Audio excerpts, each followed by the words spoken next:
بسم اللہ الرحمن الرحیم الصلاۃ والسلام علیک یا رسول اللہ الصلاۃ والسلام علیک یا نبی اللہ الصلاۃ والسلام علیک یا حبیب اللہ وعلی آلک واصحابک یا نور اللہ صلی اللہ علیہ وسلم۔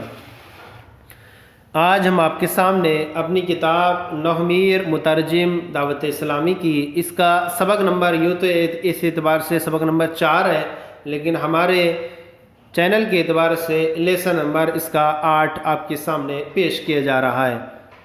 سبق نمبر 4 اس کے اعتبار سے، اور ہیڈنگ ہے تعریف و تنکیر کے اعتبار سے اسم کی اقسام، یعنی تعریف معرفہ اور تنکیر نکرہ کے اعتبار سے اسم کی کتنی قسمیں ہیں۔ اس اعتبار سے اسم کی 2 قسمیں ہیں، معرفہ اور نکرہ۔ تعریف و تنکیر کے اعتبار سے اسم کی 2 قسمیں ہیں، معرفہ اور نکرہ۔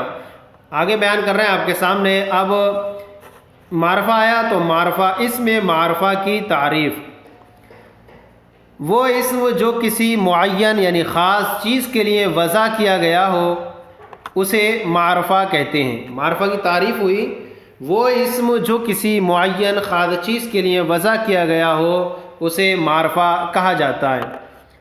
اس کی جو ہے وہ 7 قسمیں ہیں۔ اس کی 7 قسمیں ہیں۔ نمبر 1 مضمرات۔ نمبر 1 ہے مضمرات، یعنی ضمیریں۔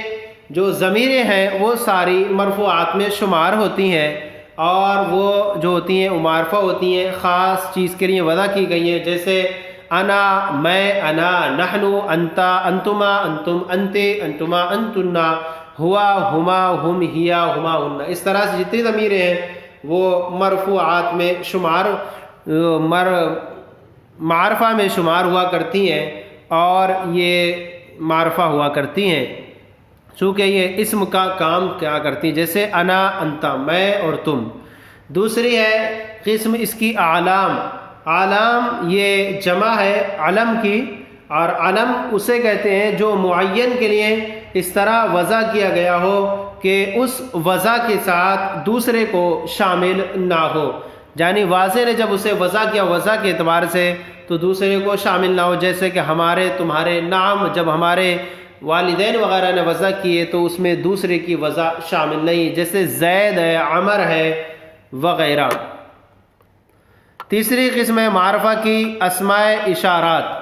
اسماء اشارات یعنی اسماء اشارات جن کے ذریعے سے اشارہ کیا جاتا ہے وہ بھی جو ہے وہ معرفہ میں شمار ہے، کیونکہ اشارہ محسوس مبصر کی طرف کیا جاتا ہے، اور محسوس مبصر جو ہوتی ہے وہ معین ہوا کرتی ہے، لہذا اسماء اشارات بھی معرفہ میں، جیسے ھذا، ذاکا وغیرہ۔ چوتھی قسم ہے اسماء موصولہ۔ پیچھے آپ پڑھ چکے ہیں موصولہ وغیرہ۔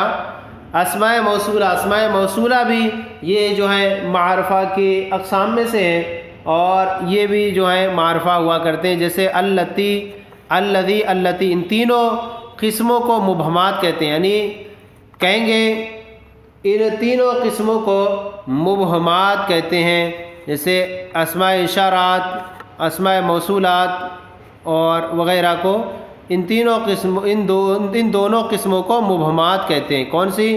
اسماء موصولہ ہے اور اسماء اشارات ہے۔ مبہمات کیوں؟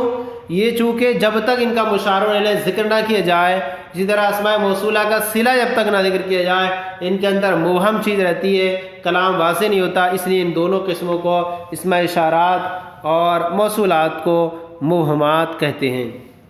اسی لیے ان کو کہا گیا کہ مبنی اقسام میں سے، کیونکہ جب تک ان کے ساتھ ان کے موصولات صلے کو اسی طرح مشارے کو نہ ملا جائے ان کا معنی پورا ادا نہیں ہوتا۔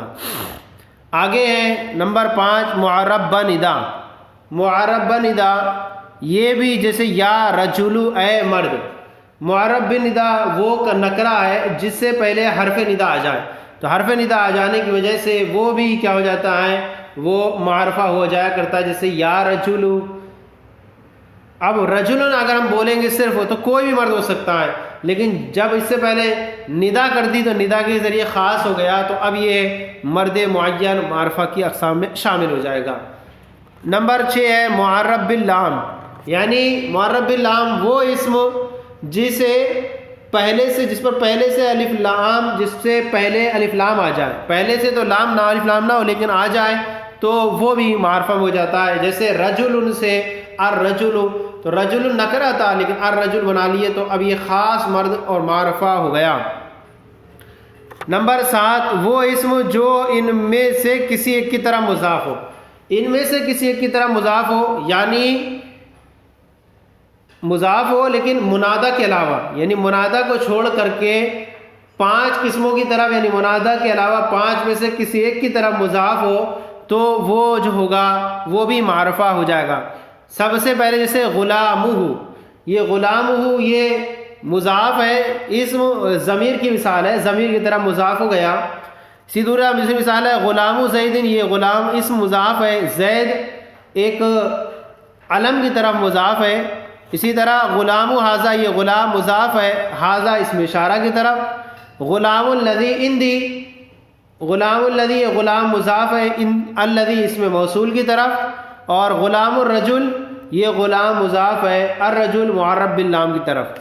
تو یہاں پر انہوں نے ذکر کیا کہ ان میں سے کسی کی طرح مضاف ہو تو ان 5 قسموں میں، یعنی معرب بالندا کو چھوڑ کر منادہ کے علاوہ 5 قسموں کی طرف کوئی بھی ایک علم، ایک نام، ایک اسم مضاف ہو جائے تو وہ بھی معرفہ ہو جائے گا.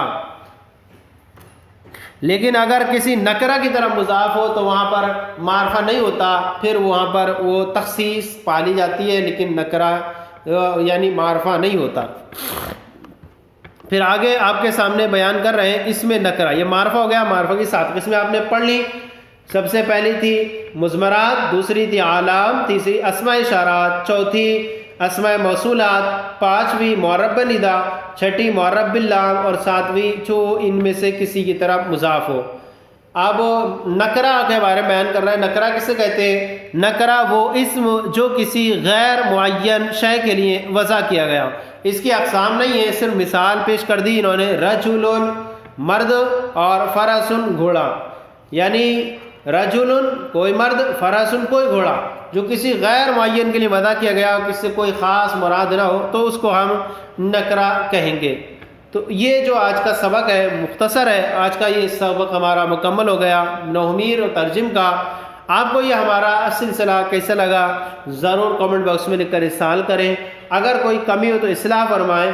ہمارے چینل مفتی گلید مصباحی درس نظامی کو سبسکرائب کریں، دوسروں کو شیئر کریں تاکہ دوسرے بھی آپ کے ساتھ ثواب میں شریک ہو جائیں. جزاکم اللہ خیرہ. اللہ آپ کے علم میں برکت عطا فرمائے.